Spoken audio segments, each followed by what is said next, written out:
Trevor, what can you guys do on first down? You may have heard the coach talk a little bit.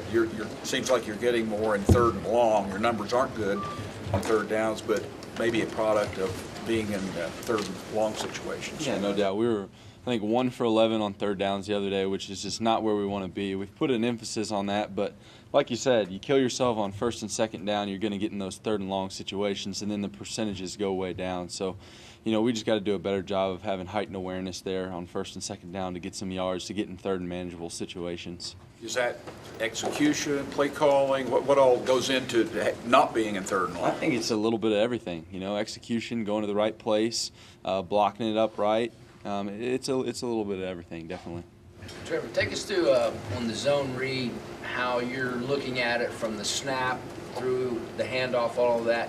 Take us through that and explain what you're looking at as the play develops. The simple zone read, you're just basing it off the D end. If he crashes, you're going to keep the ball and pull it around the end. If he stays upfield with the shoulder square, you're going to hand the ball off. And, there's a bunch of different types of schemes in the zone read where you can read an outside linebacker, things like that. But it's really just based off the defender if you're going to pull it or give it. How are you executing that? I think we're doing a great job.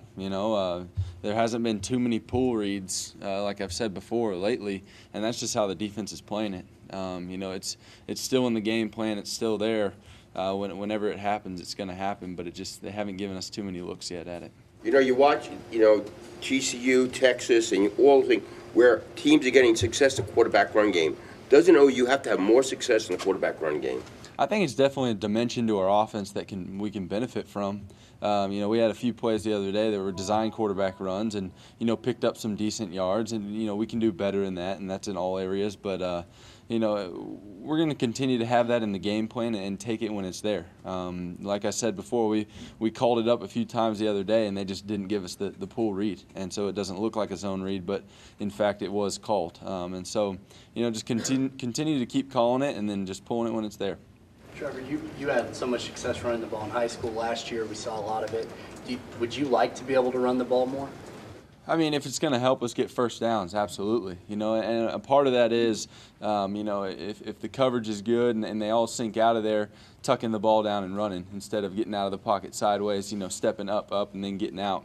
And so that's just, little things. You get most of your rushing yards on scrambles anyways. And so, yeah, we can dial it up and call QB run and everything like that. But, when nothing's there in the pass game, step up and run is where you're going to get some of those first downs. A year ago at Kansas State, the way I saw it looked like a different offense in the sense that just everything worked. It clicked. It was smooth. It was good.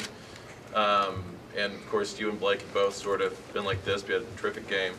What do you recall from that game coming together? What was the special secret sauce? I don't think it was anything special. I think it was just one of those games where we all came together and, did our job. And, I remember, a couple huge run plays we had in that game that opened up some of the pass stuff. I think we just handed off a little inside zone and Brennan took it, 75-plus yards for us. And it's things like that where each man's doing their specific job on a certain play that opens up the huge plays for us. And we had a couple of those that game. And that's, game to game, if you got 11 guys doing the right thing on a specific play, good things tend to happen. Trevor, it's hard to have good numbers the way some people have played you. I guess these last two teams have been very athletic on the perimeter and taken away some of that high percentage stuff. Would you comment on that? And then also Kansas State, will they defend you the same as TCU and Texas in that regard? I think, they have done a good job of doing things on the outside these past 2 weeks of taking away the short stuff. But then again, we got to hit what's there. There was a couple times the other day where Sterling and even Duran were wide open and we missed it. And things are like that are going to happen, but just got to be more precise in those situations to get those plays, to get those 5-yard gains, to get us in those third and manageables there. And I don't know how Kansas State's going to play us in reference to the last 2 weeks, but obviously TCU got a win out of it and stopped us there in really the whole second half. And then Texas did a good job in the first half of kind of shutting us down. So I'm sure they'll take a few things from that. But, there was all obviously some opportunities for us there in the first half and in the second half when things weren't going that we need to get ourselves in those third and manageable situations, get those first downs and keep drives going. When you came on last year against Kansas State, things just kind of clicked quickly and you and Blake were going back and forth. Has it been surprising to you that now that you are the starting quarterback, that you haven't been able to fix things as easily? I think I think we're doing a good job. I think we just need to get that momentum going early. I mean, if you recall to the Kansas State game last year, we got in there and hit a couple shots right off the bat and then scored on the very first drive, and that gets the momentum going for the whole game. You can relate that back to the first couple games of this season. I mean, you see there at Tulsa, we go right down their throat and score right away, and it kind of sets the tone for the whole game. So that'll be an emphasis for us starting fast again, because that'll get us on the right side of that momentum going into the rest of the game. Trevor, halfway through the season, are you concerned or surprised that there really hasn't been a third wide receiver really established themselves yet? I think all three of our guys in there right now are doing a great job. They've continued to keep working and working. I think the chemistry's gotten a little bit better as each game's gone along. Now, it's a culmination of things with drops and missed reads and routes and everything like that may not make it look like that from the outside, but those guys have continued to progress, and we're getting on the same page.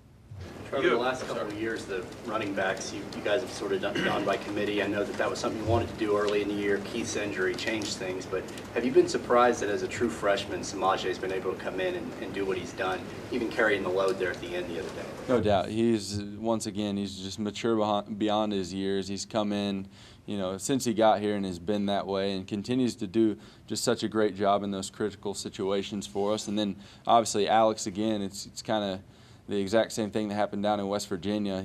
Alex, where he doesn't have as much success at the running back position, provides a spark there in special teams. And so just really proud of that group, being that committee that is there for one another and supports one another through the ups and the downs and continues to press on that rock. And eventually, it broke there in the latter part of the game, and Samaje got that big touchdown for us.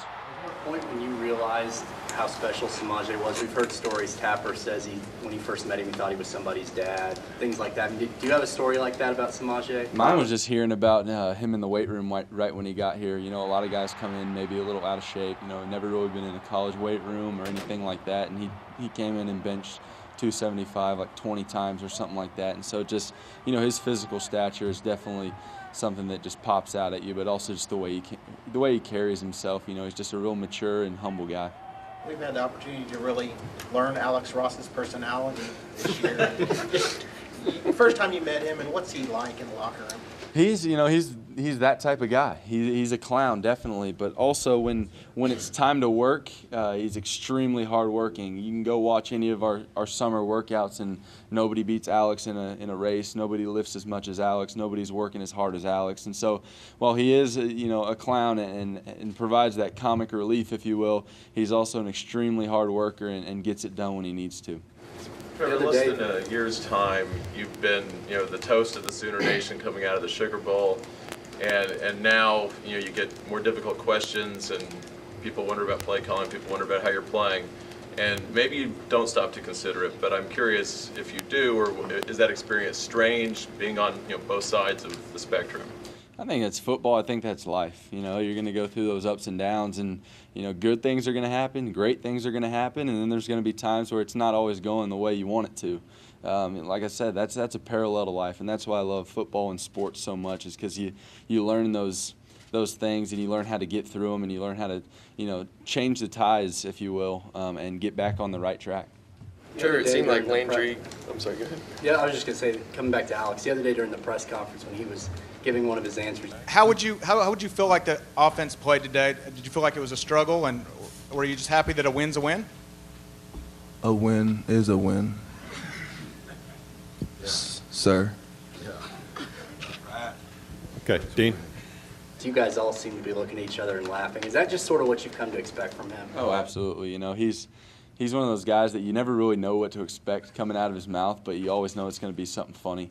So you sit there and you listen, you wait patiently, and eventually you'll crack a laugh. It seemed like Landry went through that loved and criticized phase every other week. What did you learn from him as far as how he carried himself and kind of blocked out? I think that's anything. as long as things aren't going perfectly, there's going to be criticism. There's going to be those doubts, and you got to just stay internal on that and stay confident in who you are as a player, who you are as a team, who you are as an offense, and continue to press forward. Because dwelling on things like that, it's not going to get you anywhere. You got to keep pressing forward and make improvements and continue to ride that confidence into the next week, into the next practice, really. How is your confidence in throwing the ball, and is that something you work on? And just how do you address throwing the football and where you are right now? I'm very confident in throwing the football. I think we've had a great plan going into each and every game, and you got to continue to get better, especially on third downs. That'll be another emphasis for us this week. But continue to stay confident in that and pitching it around, and hopefully get better these next couple weeks. How do you get into a rhythm, Trevor? Well, you go out and you complete a couple passes early, you got that rhythm going. You get that confidence going for that game, and that's something that's always helped me, is going out there, and maybe if we have the first play of the game, pass play, and we complete it kind of sets the tone. But you got to complete the early ones to get you going for the whole game. Going tempo in the third quarter seemed to get you going a little bit, did it? Yeah, I mean that was a drive where you could see kind of the rhythm of the offense coming together, and we want to push for that every single drive. Hit a couple shots here, hit a couple out routes here, bust a 5-6 yard run here, and you get going. And once you ride that momentum, you're able to have that confidence and go down the field and eventually put it in the end zone like we did. Obviously, you're never going to not want points like you got on Alex's kick return, but when you don't get on the field until the 6-minute mark in the first quarter, does that throw any of your rhythm off? It shouldn't. It shouldn't. Obviously, sitting around for a little while, you got to warm up again and things like that. But you need to come out there and with the same intensity, the same focus that you would if you got the ball first. And continuing to stress to our guys that we need to be fast and we need to be better on first and second down to set up drives. And I think it's pretty obvious even as fans to see a drive that's put together when you have the rhythm on your side. Like you said in the third quarter there when we were rolling, you just see a different energy about you. And we gotta press for that each and every drive. What are the offensive guys doing when you have 9 minutes before you get on the field in a game? And what are you guys doing on the sideline? Same thing you would always do, just getting your legs loose and getting your arm loose and trying to stay mentally focused. You play probably two of your toughest defenses the last couple of weeks, but before you lost Keith Ford, it seemed like he was bringing a special dimension to the offense. When you look at it now, and you don't have him, is some of that kind of what's contributing to not picking up the first and second downs maybe like you were? I don't think so. I think Alex and Samaj have done a great job running the football for us. And we are excited to get Keith back. He's been out for a while, and we just want to hope for the best for him. But I don't think it's taken away from our offense at running the ball on first and second down at all. Do you look at this game coming up against a real quality opponent as one that, if you play really well, can get you the momentum for that sprint at the end? Yeah, I think anytime you play a worthy opponent and play well, it gives you confidence. Anytime you come out and put up points on the board and get the offense rolling, regardless who you're playing, it gives you confidence. So we're expecting that this week. We need to have a great week of practice, going into it, and hopefully go out there and play to the best of our ability, and give us confidence to go down the stretch here. Does it, or maybe can it, or maybe I'm just overthinking this, does it free your mind a little bit as a quarterback, and receivers have a route tree to progress through or whatever, depending on the coverage? When you guys go tempo, does it free everything up and just you become like you're running the 2-minute offense in practice? It does allow you to get in a rhythm, especially if you're hitting on those tempo drives.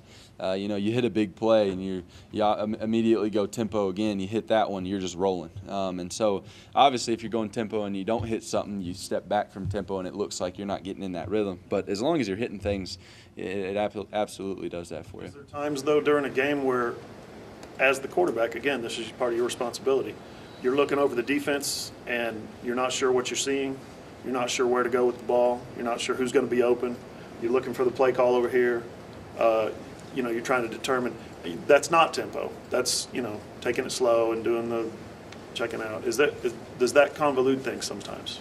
I don't think so. I think whenever we do hit the big plays and go tempo immediately right afterwards, that it can provide a spark for us.